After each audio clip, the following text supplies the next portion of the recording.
wabarakatuh. Selamat pagi, siang, sore, atau malam.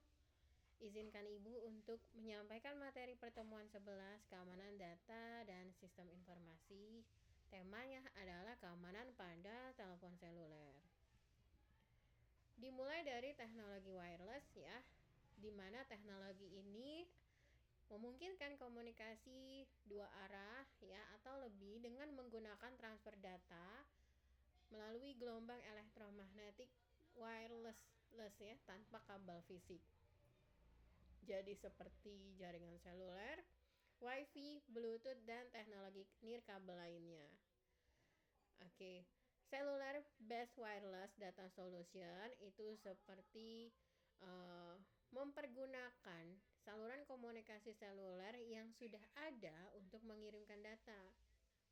Seperti zaman dulu CDMA ya, GSM, terus Edge sinyal ya,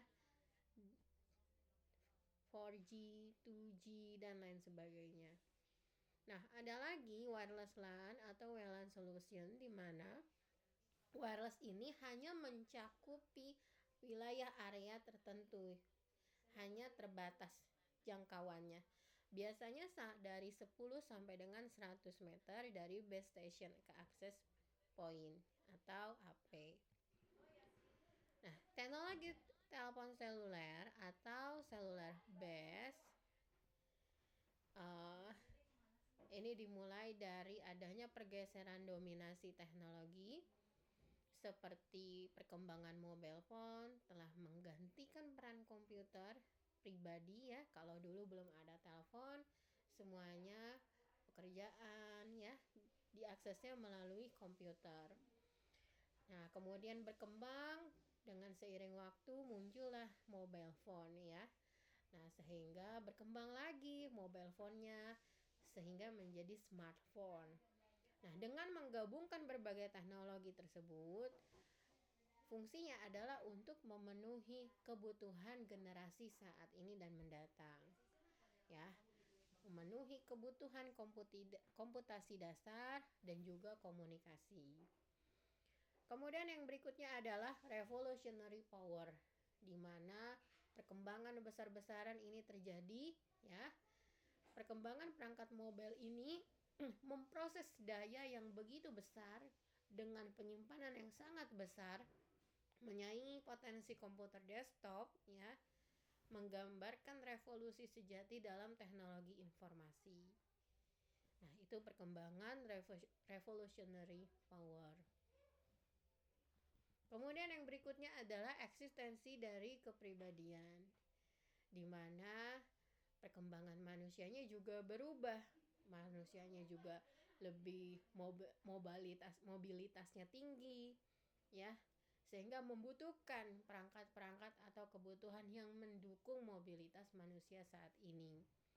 Nah, perkembangan revolusioner itu sendiri dia sangat kompleks dan portable ya, telah menempatkan perangkat mobile sebagai eksistensi dari kepribadian kita. Betul ya? Contohnya adalah zaman sekarang siapa yang tidak menggunakan telepon seluler gitu ya. Baik itu Android, iPhone ya. Hampir setiap orang sudah menggunakan telepon seluler. Di seluruh lapisan masyarakat, baik itu masyarakat ke bawah, menengah, apalagi masyarakat atas ya. Nah, masyarakat ini atau manusia ini memiliki mobilitas yang luar biasa tinggi sesuai dengan kehidupannya masing-masing. Mereka menyimpan dan mengelola kontak, pesan, email ya, apalagi email. Sekarang hampir seluruh platform sosmed ya, tidak hanya butuh informasi telepon saja, tapi juga butuh email ya, untuk kita bisa register, kita bisa login ke dalam platform tersebut. Jadi mau tidak mau, suka tidak suka, kita harus sebagai pribadi yang terus berkembang, harus bisa mengikuti perkembangan zaman dengan eksistensi ya, supaya tidak tertinggal informasi-informasi yang terbaru atau terpenting. Oke, yang berikutnya adalah pilihan utama untuk berbagai aktivitas seperti smartphone dan tablet, karena portabilitas dan keberagaman aplikasinya. Nah, alat ini menjadi salah satu pilihan untuk kita bisa menjelajahi dunia melalui internet, melakukan transaksi perdagangan secara online, baik itu beli di uh, marketplace gitu ya, Shopee, Tokped, Lazada, Bukalapak, Blibli dan sebagainya, ataupun misalnya yang bukan dia sebagai marketplace. Kemudian melakukan lelang, pembelian dan lain sebagainya.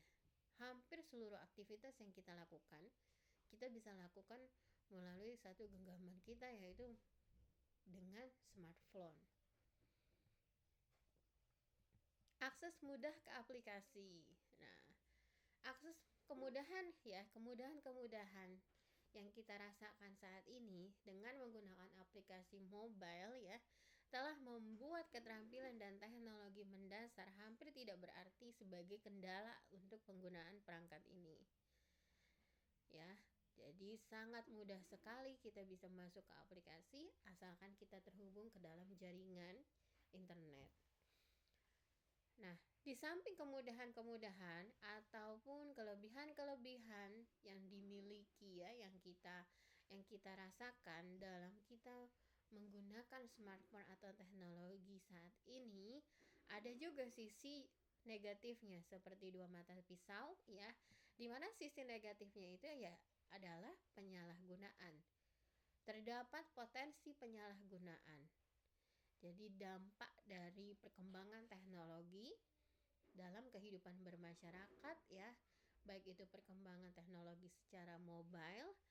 Nah, ada juga oknum atau pihak tertentu yang tidak bertanggung jawab yang menggunakan teknologi tersebut untuk melakukan kejahatan di dunia maya atau kejahatan kriminal secara online atau yang disebut dengan penjahat cyber. Nah, orang-orang ini memanfaatkan perangkat mobile sebagai saluran atau media untuk menyerang atau mengeksploitasi web tertentu. Berikutnya, klasifikasi ancaman keamanan pada ponsel. Ada ancaman fisik, berbasis web, aplikasi, jaringan transfer data, penanganan sesi yang tidak tepat atau sessionnya tidak dibatasi, ya. Kemudian Bluetooth dan platform aplikasi. Kita bahas dari yang pertama, ancaman fisik. Nah, ancaman fisik ini contohnya adalah perangkat mobile itu telah kita gunakan ya sebagai sesuatu media komunikasi digital secara umum, secara luas yang digunakan di seluruh masyarakat dunia ya. Nah, ini kan sangat membutuhkan komputasi yang tinggi ya, dan komunikasi yang jelas, baik itu audio, video, dimensinya. Nah, sehingga ada ancaman terhadap fisik tersebut. Nah, keamanan fisik itu sangatlah penting karena nilai dan potensi informasi yang sensitif yang tersimpan di dalamnya ya harus kita buat pagar gitu ya, harus kita lindungi keamanan dari data yang tersimpan tersebut. Nah, nilai tinggi dari informasi yang disimpan selain hardware yang mahal dan dapat dijual kembali di pasar gelap atau black market ya, informasi yang relevan bagi pengguna atau organisasi juga memiliki nilai yang tinggi dan sangat sensitif ya. Contohnya misalnya adalah kita menyimpan sebuah data penting di dalam smartphone kita, yang mana data tersebut ternyata adalah salah satu informasi atau data rahasia perusahaan, dan misalnya kita dipercaya oleh perusahaan untuk memegang data tersebut. Nah, suatu saat ancaman fisiknya misalnya karena kita mobilitas tinggi ya, komunikasi dan komputasinya juga sangat tinggi, sehingga misalnya terjadi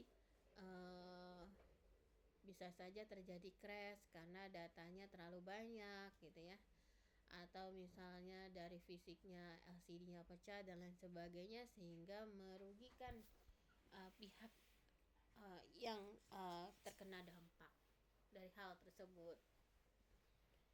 Oke, lanjut lagi. Selain ancaman fisik, yang berikutnya adalah ancaman terhadap keamanan fisik seperti smartphone, tablet, PDA tanpa mekanisme atau otentik seperti sandi, kunci layar, dan pemindaian sidik jari sangat berisiko tinggi. Perangkat yang tidak dilindungi secara adekuat gitu ya, secara maksimal, selalu rentan terhadap kehilangan dan kompromi informasi sensitif yang tersimpan di dalamnya. Dalam kasus buruknya, misalnya para peretas atau penjahat cyber menemukan cara nih untuk melewati berbagai mekanisme autentikasi dan mendapatkan akses ke informasi sensitif pengguna yang tersimpan di dalam perangkat. Maka dari itu penting sekali kita memprotek handphone kita, memprotek aplikasi-aplikasi penting yang ada di dalamnya seperti WA dan lain sebagainya. Yang berikutnya adalah ancaman berbasis web, di mana ancaman ini timbul melalui jaringan WiFi atau paket data. Ya. Jadi perangkat mobile yang terhubung secara persisten ke jaringan WiFi atau internet paket tertentu ini menjadi sangat rentan sekali terhadap ancaman keamanan. Untuk itu kalian berhati-hati jika kalian misalnya datang ke tempat-tempat tertentu ada WiFi-nya ya. Kemudian bisa saja WiFi tersebut disusupi sehingga masuk ke dalam paket data informasi kalian. Nah, ancaman berbasis web ini dapat dieksekusi ketika pengguna diarahkan untuk mengunjungi situs tertentu yang tidak aman. Dan secara tidak sadar, pengguna melakukan action seperti klik, double klik, dan lain sebagainya untuk memicu cracker untuk melakukan kejahatan lebih lanjut. Yang berikutnya adalah ancaman berbasis web.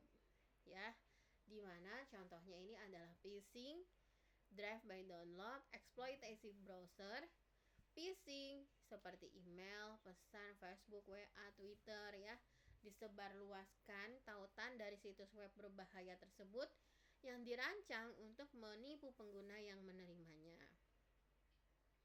Drive by download misalnya mengunduh aplikasi jahat secara otomatis pada perangkat mobile pengguna saat mengakses tautan yang bersangkutan. Eksploitasi browser memanfaatkan kerentanan yang ada dalam browser web yang terpasang pada perangkat mobile atau aplikasi terkait seperti pembaca file PDF, pemutar flash player ya, pemutar file shockwave, atau bahkan pembaca gambar untuk merusak fungsionalitas normal perangkat. Ancaman yang berikutnya adalah berbasis aplikasi. Nah, ancaman ini sangatlah berbahaya apabila kita sering menggunakan aplikasi mobile yang terhubung ke situs web yang seolah-olah terlihat wajar dan berperilaku wajar, namun dengan kita menggunakan aplikasi tersebut dapat menimbulkan keancaman bagi perangkat mobile kita. Contohnya adalah malware, spyware, dan aplikasi yang rentan. Berikutnya, ancaman berbasis jaringan, di mana ancaman ini harus terhubung ke jaringan seperti jaringan WiFi, Bluetooth ya. Bagaimana cara dia masuk ke dalam jaringan? Dia mengeksploitasi jaringan, kalau memanfaatkan kelemahan yang ada dalam sistem operasi mobile atau bahkan perangkat lunak platform ya, atau sejenisnya, dan ancaman ini dapat memberikan saluran untuk ancaman aplikasi atau berbasis web saat terhubung ke perangkat mobile pengguna. Yang berikutnya adalah sniffing. menangkap data pengguna yang berpindah melalui jaringan antara perangkat dan titik akses jaringan, mengirim data tanpa enkripsi seperti nama, kata sandi, atau rincian keuangan melalui situs web atau aplikasi yang kurang memiliki langkah-langkah keamanan yang dapat mengancam privasi dan keamanan data pengguna. Yang berikutnya adalah spoofing, di mana hacker membuat titik akses WiFi palsu untuk bisa masuk ke akses web dengan menggunakan router WiFi yang jahat. Router WiFi jahat dipasang oleh si cracker untuk dia bisa mengakses ya. Nah, titik akses semacam ini muncul seperti di jaringan WiFi publik ya, yang tersedia secara gratis di tempat-tempat umum seperti hotel, perpustakaan, bandara, stasiun kereta, atau bahkan kafe, dan juga seperti di mal-mal ya, sehingga si pengguna sangat tertarik untuk bisa menggunakan WiFi gratis itu.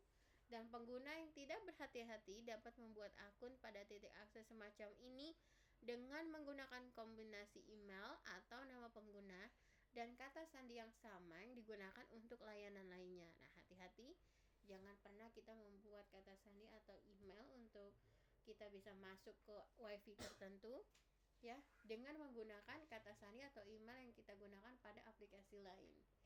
Nah, kalau bisa itu dibedakan ya. Kalau untuk kita misalnya register ke sebuah WiFi. Yang berikutnya, pencegahan ancaman jaringan. Nah, bagaimana kita melakukan pencegahan atau boarding atau pembatasan supaya kita bisa memiliki firewall ya, ibaratnya agar tidak mudah ditembus atau tidak mudah dilakukan disusupi ya oleh jaringan orang-orang yang tidak bertanggung jawab. Nah, pertama, selalu gunakan kombinasi nama pengguna dan kata sandi yang unik dalam membuat login. Mengganti username dan mengganti password dalam jangka waktu yang berkala ya.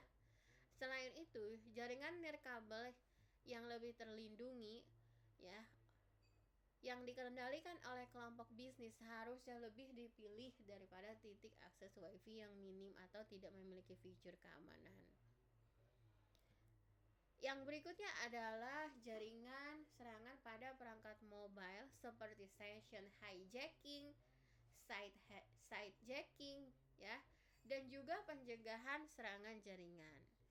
Session hijacking ini maksudnya adalah analisis lalu lintas jaringan antara router dan perangkat mobile pengguna yang disebut dengan session hijacking.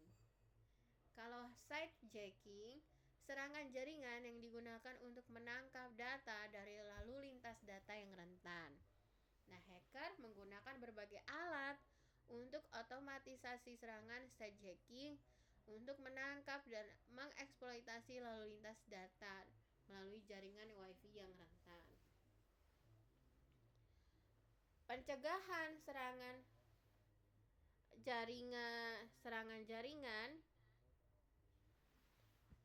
kita membuat sebuah kompromi ya. Resiko kompromi jaringan nirkabel dan hotspot mobile dapat diminimalkan dengan menonaktifkan pencarian otomatis dan menggunakan jaringan nirkabel yang aman.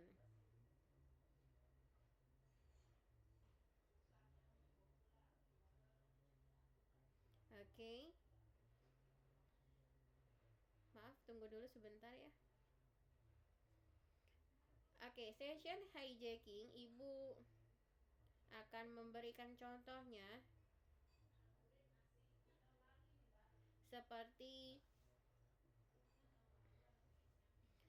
ya, session hijacking di mana serangan keamanan cyber ya, penyerang itu mencuri atau mengambil alih sesi pengguna yang sah untuk bisa mendapatkan akses agar bisa masuk ke dalam sebuah sistem, aplikasi ataupun data.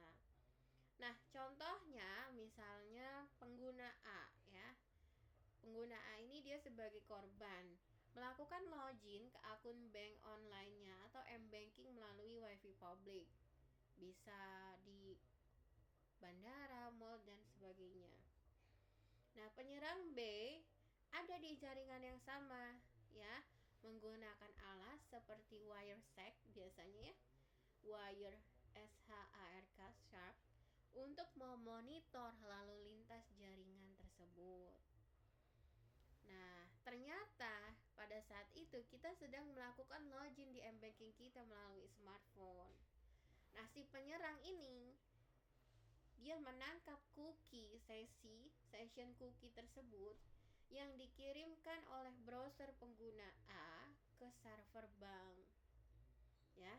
Nah, dengan cookie ini si penyerang B bisa aja dia membuat permintaan ke server bank seolah-olah mereka adalah pengguna A tanpa perlu tahu passwordnya. Nah, inilah yang disebut dengan session hijacking. Sehingga si penyerang B ini dia bisa melakukan transaksi, melihat informasi saldo, ya, terus atau bahkan dia misalnya bisa memindah dana kan dari saldo rekening korban ke saldo si penjahat ini atau si penyerang, ya. Jadi itu contoh dari session hijacking. Nah, sedangkan untuk sitejacking, ya, Ibu akan memberikan contohnya.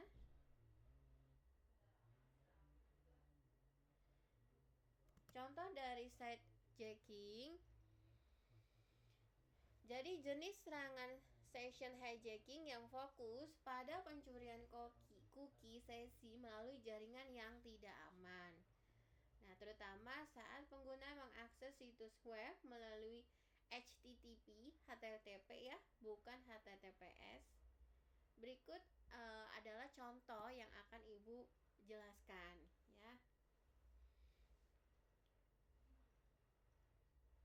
Seperti yang tadi Ibu sampaikan, ya. Dan cara pencegahannya, pertama kita harus menggunakan HTTPS. Pastikan situs yang kita kunjungi itu menggunakan HTTPS, ya, bukan HTTP. Kemudian gunakan VPN, ya, saat menggunakan wifi publik. Gunakan VPN untuk mengenkripsi lalu lintasnya supaya lebih aman. Yang berikutnya adalah gunakan autentifikasi 2 faktor, ya, seperti misalnya 2 faktornya bisa melalui email, bisa melalui nomor telepon. Kemudian tambahkan perangkat lunak.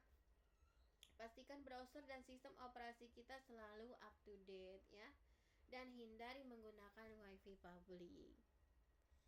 Ancaman yang berikutnya adalah ancaman berbasis transfer data seperti penggunaan algoritma enkripsi yang lemah, ancaman enkripsi yang rapuh, dan kekurangan pada enkripsi kuat serta penerapan enkripsi yang memadai. Kemudian ancaman berbasis data yang berikutnya adalah contoh kelemahan dalam aplikasi pasan, pentingnya penegakan praktik enkripsi yang kuat. Dan ancaman berbasis penanganan sesi yang tidak tepat, contohnya adalah penggunaan akses token. Kemudian fungsi akses tokennya kita harus memahami, ya, akses token fungsinya.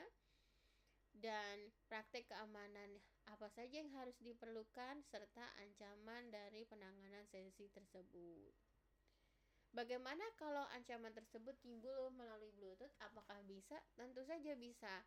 Karena Bluetooth merupakan media nirkabel, ya, yang menghubungkan peripheral seperti mouse atau keyboard, ya, ke jaringan nirkabel. Nah, rentan terhadap serangan, ya. Kemudian yang berikutnya adalah blue snarfing seperti pencurian data, mode silent, blue bagging, blue jacking, ya. Kemudian yang berikutnya adalah ancaman berbasis platform aplikasi. Nah, ancaman ini misalnya tidak semua mobile aplikasi, ya, dapat diunduh ke platform unduhan online yang terpercaya seperti dari iTunes, atau dari iOS atau Play Store ya. Ada juga aplikasi-aplikasi yang tidak diunduh dari sana. Nah, kalian harus mewaspadai ya apakah aplikasi tersebut aman atau tidak. Kemudian potensi aplikasi yang mencurigakan harus paham ya. Contoh kasusnya, tahun 2010 seorang pengembang aplikasi asal Vietnam dimasukkan ke dalam daftar hitam oleh iTunes karena mengenakan biaya pada pengguna untuk buku yang sebenarnya tidak mereka beli melalui aplikasinya. Kemudian ada lagi pencegahan eksploitasi, bagaimana kita sebaiknya harus menginstal dan menggunakan aplikasi mobile dari vendor dan pengembang yang terpercaya ya. Tentunya kita harus sebaiknya dilakukan penelitian menyeluruh terhadap detail aplikasi seperti nama pengembang, afiliasi, rating, dan izin yang diperlukan oleh aplikasi. Nah, aplikasi gratis yang mencurigakan ya kita harus mewaspadai ya, menjaga-jaga apakah aplikasi tersebut aman atau tidak, seperti aplikasi game, utilitas, dan sebagainya. Kemudian resiko dari toko aplikasi pihak ketiga. Yang berikutnya adalah smartphone sebagai alat kejahatan ya. Ini untuk infrastruktur, kerentanannya dalam infrastruktur komputasi mobile ya.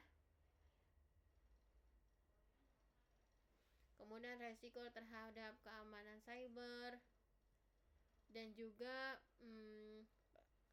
peningkatan perhatian yang harus kita fokuskan supaya tidak terkena serangan yang serius, serta daya tarik perangkat mobile. Nah, ini ketergantungan ekstensif pengguna pada perangkat mobile. Kemudian jenis-jenis kejahatan terkait ponsel ya.